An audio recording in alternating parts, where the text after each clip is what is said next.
जम्मू कश्मीर में आतंकियों के सफाई के लिए चलाए जा रहे अभियान में सुरक्षा बलों ने कल 5 आतंकियों को ढेर किया। कहा, आतंकी संगठन जैश ए मोहम्मद के 3 मददगार पकड़े गए। किसने कहा कि अगले 2 सालों में जम्मू कश्मीर में आतंकियों का नामो निशान नहीं रहेगा। और रक्षा मंत्री राजनाथ सिंह आज लद्दाख दौरे में शहीदों को करेंगे नमन। पड़ोसी मुल्कों की साजिशों से जुड़ी तमाम बड़ी खबरें देखिए टॉप 9 दुश्मन चीन का। जम्मू कश्मीर में आतंकियों के सफाई के लिए चलाए जा रहे ऑपरेशन में सुरक्षा बलों को बड़ी कामयाबी मिली है। कुलगांव में कल 2 जगहों पर हुए एनकाउंटर में सुरक्षा बलों ने 5 आतंकियों को मार गिराया। इस मुठभेड़ में TRF commander Afaq Sikandar loan भी मारा गया। फिलहाल पूरे इलाके में सर्च ऑपरेशन चलाया जा रहा है। 15 नवंबर को भी श्रीनगर में 2 आतंकी और उनके 2 मददगार मारे गए थे। जम्मू में सुरक्षा बलों ने गाड़ियों की तलाशी के दौरान आतंकी संगठन जैश ए मोहम्मद के 3 सहयोगियों को गिरफ्तार किया है। सुरक्षा बलों ने इनके पास से 43 लाख रुपए भी बरामद किए। गिरफ्तार फयाज, उमर और मुजीम से पूछताछ की जा रही है। बताया जा रहा है कि गुप्त सूचना के आधार पर सुरक्षा कर्मियों ने कश्मीर जाने वाली गाड़ी को टोल प्लाजा पर रोका था। जम्मू कश्मीर के उपराज्यपाल मनोज सिन्हा ने राज्य की जनता को भरोसा देते हुए कहा है कि 2 साल बाद घाटी में आतंकवाद का नामो निशान नहीं रहेगा। अगले 2 साल में जम्मू कश्मीर में काफी बदलाव आएगा। उन्होंने कहा कि जो कश्मीर की शांति भंग करने की कोशिश कर रहे हैं, उनके मंसूबे को कामयाब नहीं होने दिया जाएगा। हम आपको भरोसा देना चाहते हैं कि 2 वर्ष बाद जम्मू कश्मीर में आतंकवाद कहीं देखने को नहीं मिलेगा। इस दिशा में भारत सरकार काम कर रही है। रक्षा मंत्री राजनाथ सिंह आज एक दिन के दौरे पर लेह लद्दाख जा रहे हैं। सुबह करीब 11 बजे राजनाथ सिंह लेह पहुंचेंगे। इसके बाद वो सीधे रेंजंगला वॉर मेमोरियल जाएंगे, जहां नए सिरे से बनाए गए इस वॉर मेमोरियल का उद्घाटन करेंगे। इसे 1962 में चीन के साथ हुए युद्ध में शहीद हुए जवानों की याद में बनाया गया था। राजनाथ सिंह के साथ सीडीएस जनरल विपिन रावत, सेना के vice chief lieutenant general CP Mohanty भी मौजूद रहेंगे। एलएसी पर चीन के साथ तनाव के बीच भारतीय सेना और एयरफोर्स ने सर्दियों में लॉजिस्टिक्स सप्लाई मजबूत करने के लिए मिलकर एयरलिफ्ट एक्सरसाइज की। 15 नवंबर को किए गए इस एक्सरसाइज का नाम ऑपरेशन हरक्यूलिस रखा था। इस एयरलिफ्ट एक्सरसाइज में ट्रांसपोर्ट एयरक्राफ्ट C-17, IL-76 और AN-32 शामिल हैं। ये एक्सरसाइज इंडियन एयरफोर्स की हेवी लिफ्ट कैपेबिलिटी का भी प्रदर्शन था। चीन की सत्ताधारी party communist party of China ने पहली बार ये स्वीकारा है कि कुछ समय के लिए उसका अपनी सेना PLA पर कंट्रोल कमजोर पड़ गया था। CPC ने कहा है कि यदि हालात ऐसे ही बने रहते हैं तो इससे न केवल सेना की युद्ध क्षमता कम होती, बल्कि सेना पर पार्टी के कंट्रोल की पॉलिटिकल थ्योरी भी कमजोर पड़ जाती। बिना लद्दाख का जिक्र किए CPC ने कहा कि सेना ने सीमा रक्षा के लिए बड़े अभियान चलाए हैं। चीन सिचुआन प्रांत से तिब्बत को जोड़ने वाले रेल प्रोजेक्ट पर तेजी से काम कर रहा है। तिब्बत के साथ भारतीय सीमा के करीब तक सैन्य सप्लाई को आसान करने के लिए चीन इस काम को जल्द से जल्द पूरा कर लेना चाहता है। इस रेल प्रोजेक्ट में 70 सुरंगें हैं, जिसमें एक सुरंग की दूरी 40 किलोमीटर लंबी है। इस मुश्किल प्रोजेक्ट को पूरा करने के लिए चीन मजदूरों से 80 डिग्री में भी काम करवा रहा है। तापमान बढ़ने से यह मशीनें तक गल जाती हैं। चीन ने पाकिस्तान को अपने महत्वाकांक्षी प्रोजेक्ट CPEC को लेकर कड़ी चेतावनी दी है। चीन ने पाकिस्तान से कहा है कि चाइना पाकिस्तान इकोनॉमिक कॉरिडोर परियोजना में काम करने वाले उनके हजारों नागरिकों की सुरक्षा सुनिश्चित करे। इसी साल अगस्त में पाकिस्तान में हुए आतंकी हमले में चीन के 13 कर्मी मारे गए थे। इसके बाद चीन ने पाकिस्तान में कार्रवाई करने की धमकी तक दे डाली थी। पाकिस्तान की जेल में बंद भारतीय कुलभूषण जाधव के मामले में अंतर्राष्ट्रीय कोर्ट के दबाव के आगे पाकिस्तान को झुकना पड़ा। अंतर्राष्ट्रीय कोर्ट के फैसले के मुताबिक कुलभूषण जाधव को अपील करने का अधिकार देने के लिए पाकिस्तान की संसद की संयुक्त बैठक में एक विधेयक पारित किया गया है। अब जाधव पाकिस्तान की उच्च अदालत में अपनी सजा के खिलाफ अपील कर पाएंगे। PDP चीफ महबूबा मुफ्ती के हाउस अरेस्ट की खबर से जम्मू कश्मीर पुलिस ने क्यों किया इनकार? सिडनी डायलॉग के दौरान अपने संबोधन में क्या कहेंगे पीएम मोदी? और पीएम आज फार्मास्यूटिकल ग्लोबल इनोवेशन समिट का वीडियो कॉन्फ्रेंसिंग के जरिए उद्घाटन करेंगे।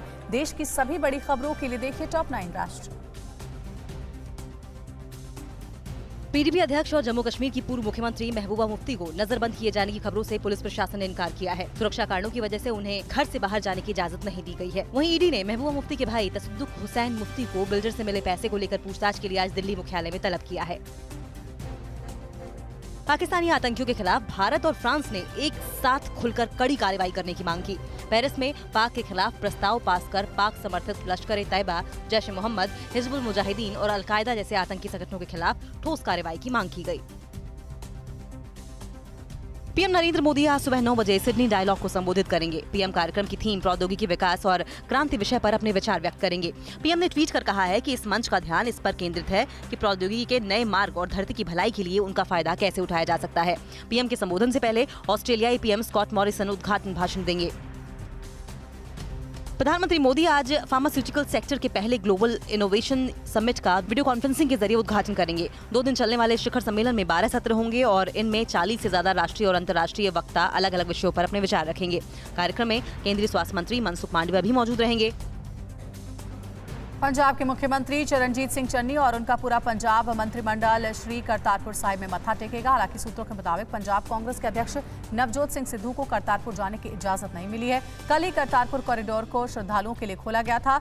कल गुरु नानक देव जी की जयंती है। इस मौके पर बड़ी संख्या में श्रद्धालु करतारपुर साहिब का दर्शन कर सकते हैं। कोरोना की वजह से पिछले 20 महीने से करतारपुर कॉरिडोर बंद था। मुंबई की एक मजिस्ट्रेट कोर्ट ने बुधवार को पूर्व पुलिस कमिश्नर परमवीर सिंह को भगोड़ा अपराधी घोषित कर दिया। परमवीर के खिलाफ ये कार्रवाई उनके और शहर के कुछ अन्य पुलिस अधिकारियों के खिलाफ दर्ज वसूली के एक मामले में की गई। 30 दिन के अंदर जांच एजेंसियों के सामने पेश नहीं होने पर परमवीर सिंह की संपत्ति सीज होगी। एनसीबी के जोनल डायरेक्टर समीर वानखेड़े के पिता की मानहानि याचिका पर आज फैसला आ सकता है। बुधवार को महाराष्ट्र के कैबिनेट मंत्री नवाब मलिक की ओर से हाई कोर्ट में वानखेड़े के स्कूल सर्टिफिकेट और लिविंग सर्टिफिकेट के साथ कुछ अतिरिक्त दस्तावेज दाखिल किए गए। इस बीच उनकी पत्नी क्रांति वानखेड़े ने अपने ट्विटर अकाउंट पर समीर वानखेड़े का एक बर्थ सर्टिफिकेट शेयर किया। सुप्रीम कोर्ट आज उस याचिका पर सुनवाई करेगा जिसमें सीबीएसई और सीआईएससीई को 10वीं और 12वीं बोर्ड परीक्षाओं के लिए हाइब्रिड मॉडल अपनाने के निर्देश देने की अपील की गई। छात्रों की दायर इस याचिका में मांग की गई है कि सीबीएसई और सीआईएससीई बोर्ड की 10वीं और 12वीं की परीक्षा को ऑनलाइन और ऑफलाइन दोनों मोड में करवाया जाए। जयपुर में खेले गए पहले T20 मैच में भारत ने न्यूजीलैंड को 5 विकेट से हरा दिया। न्यूजीलैंड ने भारत को 165 रनों का लक्ष्य दिया था। आखिर ओवर की 2 गेंद रहते ही टीम इंडिया ने जीत हासिल कर ली। कप्तान रोहित शर्मा ने 36 गेंदों में 48 और सूर्य कुमार ने 40 गेंदों में 62 रन बनाए। ऋषभ पंत ने 17 गेंदों में अहम 17 रन जोड़े। सूर्य कुमार यादव को मैन ऑफ द मैच चुना गया। 3 T20 मैचों की सीरीज का दूसरा मैच कल रांची में खेला जाएगा। यूपी चुनाव की तैयारियों को लेकर आज दिल्ली में किसकी अगुवाई में होगा मंथन। यूपी के डिप्टी सीएम केशव प्रसाद मौर्य ने समाजवादी पार्टी अध्यक्ष अखिलेश पर हमला करते हुए क्या कहा। पश्चिम बंगाल के नेता प्रतिपक्ष शुभेंदु अधिकारी ने राज्यपाल से मिलकर क्या कहा। राजनीति से जुड़ी तमाम अहम खबरें देखते हैं टॉप 9 सियासी संग्राम में। उत्तर प्रदेश की सत्ता में दोबारा वापसी के लिए बीजेपी पूरी तैयारी में है। इसी के तहत दिल्ली में रणनीति बनाने के लिए आज राष्ट्रीय अध्यक्ष जेपी नड्डा की अगुवाई में एक बैठक होगी। बैठक में संगठन मंत्री बीएल संतोष, प्रभारी राधा मोहन सिंह, चुनाव प्रभारी धर्मेंद्र प्रधान, बीजेपी प्रदेश अध्यक्ष स्वतंत्र देव सिंह और संगठन महामंत्री सुनील बंसल मौजूद रहेंगे। समाजवादी पार्टी के राष्ट्रीय अध्यक्ष अखिलेश यादव ने TV9 भारतवर्ष से खास बातचीत में कहा है कि गाजीपुर से दिल्ली के गाजीपुर बॉर्डर तक जनता बीजेपी का सफाया करेगी। उन्होंने बीजेपी पर समाजवादी पार्टी के कामों पर फीता काटने का भी आरोप लगाया और कहा कि एसपी सरकार में पूर्वांचल एक्सप्रेसवे का शिलान्यास हुआ था। उत्तर प्रदेश में विधानसभा चुनाव करीब होने के चलते नेताओं के बीच जुबानी जंग तेज हो गई है। उप मुख्यमंत्री केशव प्रसाद मौर्य ने एसपी प्रमुख अखिलेश यादव पर हमला करते हुए कहा कि उन्हें अपना नाम बदलकर अखिलेश अली जिन्ना रख लेना चाहिए। साथ ही पार्टी का नाम बदलकर जिन्नावादी पार्टी रख लेना चाहिए। केंद्रीय मंत्री स्मृति ईरानी आज से 2 दिन के दौरे पर अपने संसदीय क्षेत्र अमेठी जा रही हैं। स्मृति ईरानी आज यहां कई योजनाओं के लोकार्पण और शुभारंभ के साथ ही कार्यकर्ताओं के साथ संवाद करेंगी। दोपहर 1 बजे जिला पंचायत अध्यक्ष राजेश अग्रहरी के आयोजित कंबल वितरण कार्यक्रम में शामिल होंगी। इसके अलावा वो यहां सांसद खेल प्रतियोगिता का भी शुभारंभ करेंगी। उत्तर प्रदेश के चित्रकूट में कांग्रेस महासचिव प्रियंका गांधी वाड्रा ने महिलाओं से अपने संबोधन में हथियार उठाने की बात की और कहा कि उठो द्रौपदी, शस्त्र उठा लो, अब गोविंद न आएंगे। उन्होंने कहा कि वादे के मुताबिक कांग्रेस यूपी में 40% सीटों पर महिला उम्मीदवार उतारेगी। इससे पहले उन्होंने भगवान शिव की विधि विधान से पूजा की। वेस्ट यूपी में एसपी के कद्दावर नेता रहे एमएलसी नरेंद्र भाटी बुधवार को बीजेपी में शामिल हो गए। इन्हें यूपी के पूर्व सीएम मुलायम सिंह यादव का करीबी माना जाता है। 2013 में खनन माफियाओं के खिलाफ नोएडा में तैनात तत्कालीन आईएएस अफसर दुर्गा शक्ति नागपाल को सस्पेंड कराने के बाद से ये सुर्खियों में आए थे। एआईएमआईएम प्रमुख और हैदराबाद के सांसद असदुद्दीन ओवैसी की शिकायत पर उत्तर प्रदेश शिया वक्फ बोर्ड के पूर्व चेयरमैन वसीम रिजवी के खिलाफ हैदराबाद में मामला दर्ज किया गया। ओवैसी का आरोप है कि वसीम रिजवी ने हिंदी में जो किताब लिखी है उसमें इस्लाम पर विवादित कंटेंट लिखा गया है। पश्चिम बंगाल के नेता प्रतिपक्ष शुभेंदु अधिकारी ने राज्यपाल जगदीप धनखड़ से मुलाकात की। उन्होंने राष्ट्रीय सुरक्षा और लोकतंत्र को कमजोर करने के मकसद से चलाए जा रहे राज्य सरकार की कई कदमों पर चिंता व्यक्त की। शुभेंदु ने टीएमसी के बीएसएफ और सीएपीएफ पर सुनियोजित हमला मामले में दखल की भी मांग की। पंजाब की दाखा विधानसभा सीट से अकाली दल विधायक मनप्रीत अयाली के घर आयकर विभाग की सर्च जारी है। अयाली का कहना है कि 2 दिन से आयकर अधिकारियों को कुछ भी नहीं मिला है। उन्होंने केंद्र पर खुद को राजनीतिक तौर पर परेशान करने का आरोप लगाया और कहा कि किसानों की मदद करने के लिए उन्हें ये सजा दी जा रही है। और कहा रिहायशी इलाके में तेंदुआ दिखने से इलाके में फैली दहशत। तमिलनाडु और कर्नाटक में जारी बारिश का कहर, कई जगहों पर जलभराव से परेशानी। और कोरोना पर सलमान खान की अपील को लेकर क्यों हुई राजनीति। राज्यों की बड़ी खबरों के लिए देखते हैं टॉप 9 राज्य विशेष। दिल्ली से सटे गाजियाबाद के राजनगर के रिहायशी इलाके में सड़क पर तेंदुआ दिखने से दहशत फैल गई। सीसीटीवी में कैद तेंदुए की तस्वीरें देखकर लोग डरे हुए हैं। वन विभाग और प्रशासन की ओर से लोगों को घरों में रहने, रात में लाइट जलाकर रखने और टॉर्च लेकर बाहर निकलने की एडवाइजरी जारी की गई है। मामले में वन विभाग के अधिकारियों पर लापरवाही के आरोप भी लगे हैं। तमिलनाडु के तिरुनेलवेली में भारी बारिश से हाल बेहाल है। जगह जगह पानी भर चुका है। मौसम विभाग ने आने वाले दिनों में चेन्नई और आसपास के जिलों में रेड अलर्ट जारी कर दिया है। उधर कर्नाटक के हुबली में भारी बारिश से जनजीवन बिल्कुल अस्त व्यस्त हो चुका है। कई जगह जल जमाव के चलते लोगों को परेशानियों का सामना करना पड़ रहा है। मुस्लिम समाज में कोरोना वैक्सीनेशन को लेकर गलतफहमियों को दूर करने के लिए महाराष्ट्र सरकार ने अभिनेता सलमान खान की मदद ली है। सलमान ने राज्य सरकार के अनुरोध पर वैक्सीन लगवाने की अपील वीडियो संदेश के जरिए की है। सलमान खान ने लोगों से अफवाहों में नहीं आने को कहा है। वहीं बीजेपी नेता राम कदम ने सलमान खान के टीकाकरण को बढ़ावा देने के लिए महाराष्ट्र सरकार के फैसले पर सवाल उठाए हैं। जम्मू कश्मीर में कोरोना संक्रमण के मामलों में बढ़ोतरी देखते हुए नाइट कर्फ्यू लागू किया गया। बुधवार रात 10 बजे से गुरुवार सुबह 6 बजे तक नाइट कर्फ्यू लागू रहा। इस दौरान पुलिसकर्मी रात भर बैरियर लगाकर चेकिंग करते नजर आए। पहली रात होने के चलते पुलिसकर्मियों ने कई लोगों को कर्फ्यू की जानकारी दी। इसके अलावा प्रशासन ने कहा है कि नियम का उल्लंघन करने वालों के खिलाफ सख्त कार्रवाई की जाएगी। साउथ दिल्ली के पौष इलाके जंगपुरा एक्सटेंशन की कोठी में काम करने वाली 2 मेड की हत्या केस की गुत्थी पुलिस ने सुलझा ली है। पुलिस के मुताबिक दोनों महिलाओं की हत्या लूट का विरोध करने के चलते की गई। मामले में पुलिस ने 5 आरोपियों को गिरफ्तार किया है। पुलिस ने आरोपियों के पास से लूट के 90 लाख रुपए, कोठी से उखाड़ा गया सीसीटीवी का डीवीआर और 7 मोबाइल फोन बरामद किए हैं। दिल्ली में पुलिस कमिश्नर ने क्राइम और लॉ एंड ऑर्डर के हालात का जायजा लेते हुए अधिकारियों के साथ समीक्षा बैठक की। बैठक के बाद कहा गया कि पुलिस थानों में पीसीआर और लोकल स्टाफ को साथ मिलाने की वजह से शिकायतकर्ता तक पीसीआर पहुंचने का रिस्पांस टाइम 400% तक बढ़ा है। बैठक में तय किया गया कि एसएचओ को भी हफ्ते में 1 दिन की छुट्टी मिलेगी। हरियाणा की मशहूर रागिनी डांसर सपना चौधरी के खिलाफ 2018 के एक मामले में लखनऊ में एसडीएम कोर्ट ने बुधवार को अरेस्ट वारंट जारी किया। सपना पर डांस शो में बुकिंग के बावजूद नहीं पहुंचने का आरोप है। मामले में सपना समेत करीब 6 लोगों के खिलाफ एफआईआर दर्ज की गई थी। मामले में अब अगली सुनवाई 22 नवंबर को होगी। उत्तर प्रदेश के मुरादाबाद रेलवे स्टेशन से पुलिस ने नाबालिग बच्चों को लग्जरी कार में ले जा रहे एक शख्स को गिरफ्तार किया है। चाइल्ड पोर्नोग्राफी की शक में पुलिस ने इसे गिरफ्तार किया है।